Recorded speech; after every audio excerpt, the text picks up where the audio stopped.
आपण पाहत आहात सत्याची बाजू मांडणारं हक्काचं न्यूज चॅनल M24 तास। नमस्कार, मी दिलीप मोहिते। तुम्ही पाहत आहात M24 तास। सांगली जिल्ह्याच्या राजकारणात उद्याचा दिवस अत्यंत धामधुमीचा ठरणार आहे। जिल्हा परिषद निवडणुकांचे बिगुल वाजल्यानंतर आता खऱ्या अर्थाने रणांगण गाजायला सुरुवात झाली आहे।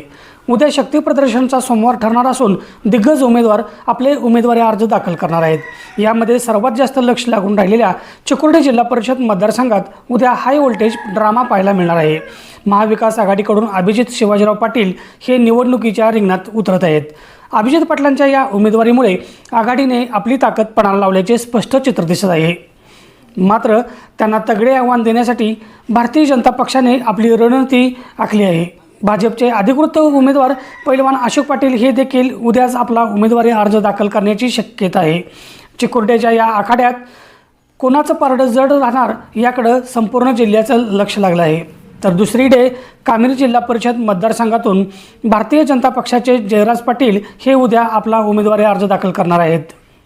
कामेरी हा मतदारसंघ राजकीयदृष्ट्या अत्यंत संवेदनशील मानला जातो आणि जयराज पाटील यांच्या उमेदवारीमुळे या ठिकाणी भाजपने आपली पकड मजबूत करण्याचा प्रयत्न केला आहे। उद्या अर्ज दाखल करण्याच्या प्रक्रियेत दोन्ही बाजूंनी मोठी गर्दी जमवून शक्ती प्रदर्शन करण्याची शक्यता आहे। हे केवळ उमेदवारी अर्ज नसून आगामी जिल्हा परिषद वर्चस्व कोणाचं राहणार याची ही लिटमस टेस्ट आहे। महाविकास आघाडीची एकजूट आणि भाजपची आक्रमक खेळी यामुळे चिकोडी आणि कामेरीतील निवडणूक अत्यंत चुरशीची होणार।